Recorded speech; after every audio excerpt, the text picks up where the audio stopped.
टूटा हुआ लश्कर का भरम देख रहे हैं, टूटा हुआ लश्कर का भरम देख रहे हैं और जिल्ले इलाही के करम देख रहे हैं। ताकत का नशा अक्ल पे हावी है तुम्हारी, तुम देख न पाओगे जो हम देख रहे हैं।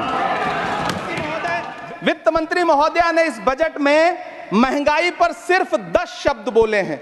जिस देश में टमाटर 100 रुपए किलो बिक रहा हो, उस देश की वित्त मंत्री के पास बजट में महंगाई पर बोलने के लिए सिर्फ 10 शब्द है।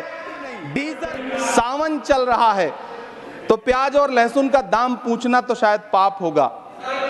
मैंने तो यह भी सुना है कि वित्त मंत्री जी जो चीज खुद नहीं खाती हैं उसके दाम से उनका कोई लेना देना नहीं होता। अपनी किसी मजदूर की तरह अपनी दिन भर की दिहाड़ी लेकर के बाजार जाइए और अपने बच्चों के लिए राशन खरीदिए, तब पता चलेगा कि महंगाई कम हो रही है या नहीं हो रही है।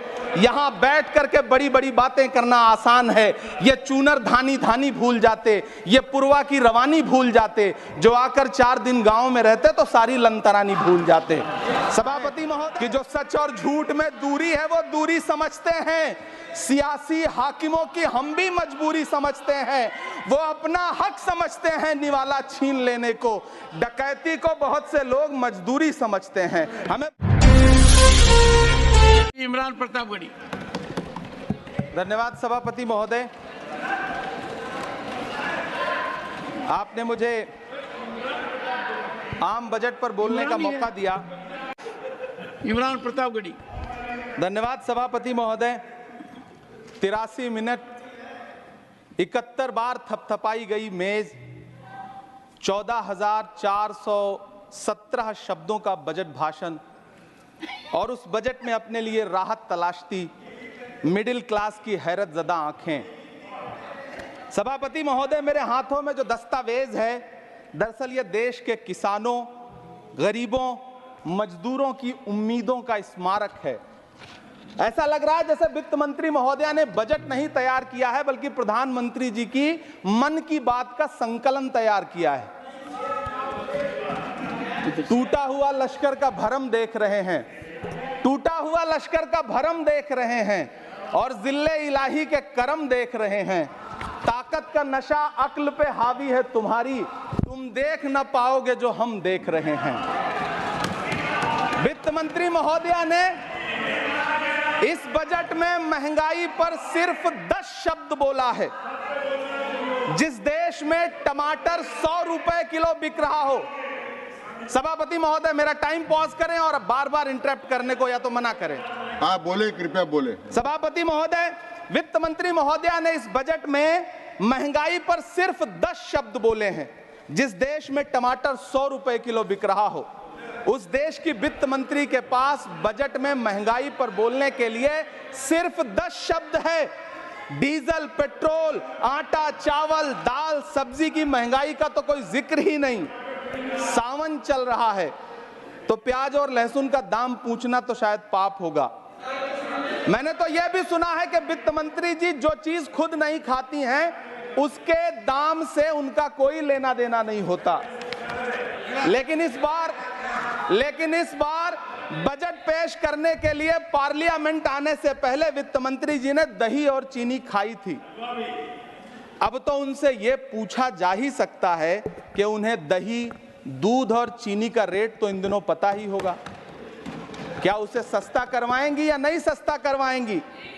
अगर पता है तो कृपया सस्ता करवाइए, क्योंकि इसी चीनी ने अमेठी में एक मंत्री महोदया का राजनीतिक कैरियर कड़वा कर दिया। सभापति महोदय, अपने शीश महलों में बैठे हुए सरकार के सांसद और मंत्री कह रहे हैं कि महंगाई कम हो रही है। संसद की कैंटीन से बाहर निकल करके एक चाय का कप खरीदिए, तब समझ में आएगा कि महंगाई कम हो रही है या बढ़ रही है। किसी एक दिन अपनी किसी मजदूर की तरह अपनी दिन भर की दिहाड़ी लेकर के बाजार जाइए और अपने बच्चों के लिए राशन खरीदिए, तब पता चलेगा कि महंगाई कम हो रही है या नहीं हो रही है। यहां बैठ करके बड़ी बड़ी बातें करना आसान है। ये चूनर धानी धानी भूल जाते, ये पुरवा की रवानी भूल जाते, जो आकर 4 दिन गांव में रहते तो सारी लंतरानी भूल जाते। सभापति महोदय, इलेक्टोरल बॉन्ड खरीदने के नाम छुपाने वाली सरकार इलेक्टोरल बॉन्ड खरीदने वालों के नाम छुपाने वाली सरकार इन दिनों आम के ठेला लगाने वालों के नाम जानना चाहती है। मुझे तो होटलों, ढाबों या आम के ठेलों पर नेम प्लेट लगवाने वालों से पूछना है कि कभी खून की बोतल पर देखा है किसी का नाम लिखा हुआ? मुझे पूछना है कि क्या कोरोना के दौरान अपनी उखड़ती हुई सांसों के लिए ऑक्सीजन तलाशने वाले किसी इंसान ने ऑक्सीजन लाने वाले किसी इंसान से पूछा था कि ऑक्सीजन लाने वाला इंसान हिंदू है या मुसलमान है? मुझे पूछना है कि लावारिस लाशों के लिए कोरोना में कांधा देने वाले, चिताओं के लिए लकड़ियां सजाने वाले किसी इंसान से पूछा गया था उसका नाम, उसका मजहब? लेकिन इन दिनों पूछा जा रहा है सभापति महोदय। अफसोस, देश के प्रधानमंत्री जी ने कभी न टूटने वाली चुप्पी ओढ़ ली है। सभापति महोदय, जनता ने 63 सीटें कम क्या कर दी? ये सरकार तो अमृतकाल का नाम लेना ही भूल गई। ये भूल गई है अमृतकाल को, ये भूल गई है मनरेगा को, ये भूल गई है मौलाना आजाद नेशनल फेलोशिप को, ये भूल गई है मणिपुर को, ये भूल गई है महाराष्ट्र को। मुझे गर्व है कि मैं राज्यसभा में महाराष्ट्र का प्रतिनिधित्व करता हूं। महाराष्ट्र जो देश की आर्थिक राजधानी है, जो टोटल कॉर्पोरेट टैक्स का 40%, इनकम टैक्स का 32% और जीएसटी का 20% इस देश को देता है, उस महाराष्ट्र के लिए इस बजट में एक शब्द नहीं है। आप बैठ जाए। सभापति महोदय, आखिर महाराष्ट्र से किस बात का बदला लिया जा रहा है? महाराष्ट्र में लोकसभा चुनाव में बाबा साहब अम्बेडकर के संविधान को बचाने के लिए वोट क्या कर दिया? प्रधानमंत्री जी तो महाराष्ट्र से बदला लेने पर उतर आए। अब तो शायद उन्हें याद भी ना हो यवतमाल का वो दाभड़ी गांव जहां 20 मार्च 2014 को वो किसानों के साथ चाय पर चर्चा करने गए थे और उनकी किस्मत बदलने के सपने दिखाए थे। उसी यवतमाल में पिछले 6 महीने में 132 किसानों ने आत्महत्या की है। सभापति महोदय, महाराष्ट्र में हर महीने 209 किसान आत्महत्या कर रहे हैं। राज्य सरकार द्वारा सौंपा गया आंकड़ा बताता है कि 1 जनवरी से 31 मई के बीच 1046 किसानों ने आत्महत्या की है। लेकिन अफसोस, इस बजट में महाराष्ट्र के किसानों के लिए कुछ भी नहीं है। किसानों से चिढ़ी हुई सरकार ने बजट में किसानों के एमएसपी की लीगल गारंटी नहीं दी। लेकिन याद रखिएगा, जो किसान का नहीं वो हिंदुस्तान का नहीं। सभापति महोदय, मुझे वित्त मंत्री जी से पूछना है कि वो जो कुछ साल पहले 100 स्मार्ट सिटी बनाने का ढोल पीटा गया था, सुना है उस ढोल में पानी भर गया है, इसीलिए आपने उसका नाम बदल करके सिटीज ऑफ ग्रोथ हब्स रख दिया है। अच्छा है, नाम बदलने का खेल खेलते रहिए, आपकी कई सरकारें तो इसी वजह से चल रही हैं। इस सरकार को पढ़े लिखे लोगों से दिक्कत है सभापति महोदय, इसीलिए इस सरकार ने यूजीसी का बजट 66% कम कर दिया है। वाह री सरकार। सभापति महोदय, मैं वित्त मंत्री जी के संज्ञान में लाना चाहता हूं कि किशनगंज में एएमयू सेंटर के पास 224 एकड़ जमीन है। यूपीए सरकार ने सोनिया गांधी जी की अगुवाई में 136 करोड़ रुपए एएमयू किशनगंज सेंटर के लिए सेक्शन किए थे। लेकिन आपकी सरकार ने पिछले 10 साल में उस 136 करोड़ में से सिर्फ 10 करोड़ रुपया रिलीज किया है।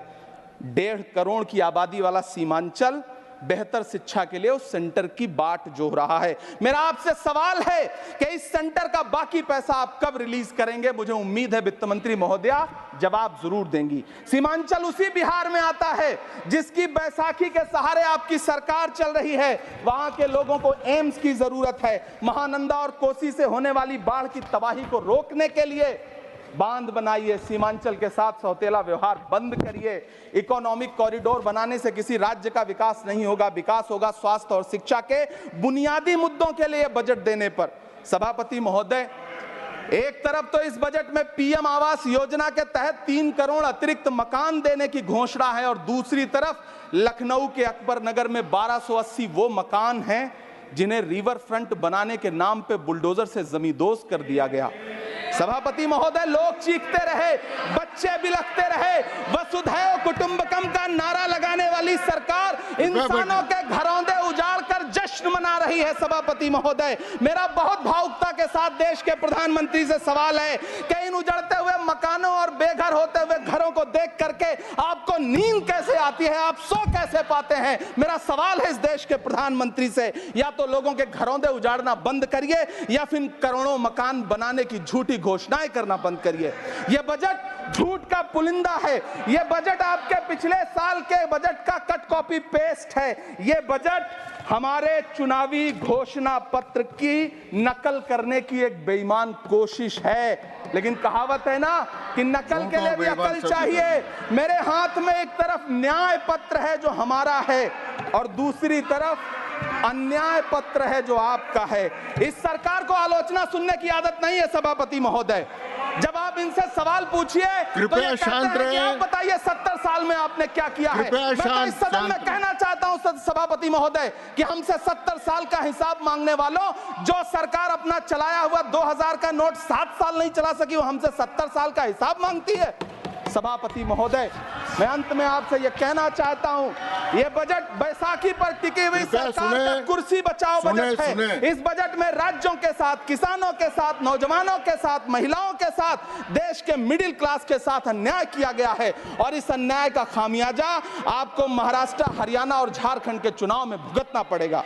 सभापति महोदय, इस सरकार ने नोटबंदी लगाकर देश की आम जनता की पूंजी छीन ली। बैठे नहीं बोले, कृपया। टैक्स लगा करके छोटे व्यापारियों के कारोबार छीन लिए, पेपर लीक करवा करके युवाओं की आंखों से नौकरी के सपने छीन लिए, अग्निवीर लाकर देश के जवानों की उम्मीदें छीन ली, बुलडोजर लगाकर लोगों के आशियाने छीन लिए, महंगाई लाकर देश की जनता की थाली से निवाले छीन लिए और नारा लगाया कि हम तो सेवक हैं, 18-18 घंटे काम करते हैं। इन्हीं लोगों के लिए किसी ने शेर कहा है कि जो सच और झूठ में दूरी है वो दूरी समझते हैं। सियासी हाकिमों की हम भी मजबूरी समझते हैं। वो अपना हक समझते हैं निवाला छीन लेने को। डकैती को बहुत से लोग मजदूरी समझते हैं। हमें पता है कि कैसी मजदूरी की जा रही है। सभापति महोदय, मैं यहाँ खड़ा होकर के अंत में आपसे कहना चाहता हूँ कि इस बजट में तमाम राज्यों के साथ अन्याय किया गया है। इस बजट में युवाओं के साथ अन्याय किया गया है, महिलाओं के साथ अन्याय किया गया है और खास तौर से महाराष्ट्र के लिए कुछ नहीं रखा गया है। महाराष्ट्र बाढ़ से जूझ रहा है, पानी बरसने से वहां 1500 से ज्यादा लोग मारे गए हैं। उस शहर को, उस राज्य को 4000 करोड़ के पैकेज की जरूरत है ताकि जो फसलें बर्बाद हुई हैं लोगों को राहत दी जा सकी। लेकिन अफसोस, इस बजट में महाराष्ट्र के लिए ऐसा कुछ भी नहीं है। मैं आखिर में यह कहना चाहता हूं कि पिछले 7 दिन से इस बजट का बड़ा ढिंडोरा पीटा जा रहा है, इसे महान बताया जा रहा है। लेकिन कौन महान बता रहा है? सत्ता पक्ष के लोग, उन्हें तो बताना ही है। क्योंकि मैं अवध क्षेत्र से आता हूं, प्रतापगढ़ से, नीरज भाई भी अवध और पूर्वांचल से आते हैं। वहां एक कहावत है कि बिटिया की तारीफ किसने की? बिटिया की महतारी ने, यानी कि बेटी की प्रशंसा किसने की? मां ने। तो इस बजट की तारीफ सत्ता पक्ष करे तो करेगा ही, लेकिन विपक्ष के एक भी सांसद से आप पूछिए कि क्या उसके राज्य को कुछ मिला है, तो वो ये कहेगा कि नहीं, कुछ भी नहीं मिला है। बहुत बहुत धन्यवाद सभापति महोदय, मुझे आम बजट पर अपनी राय रखने के लिए। धन्यवाद।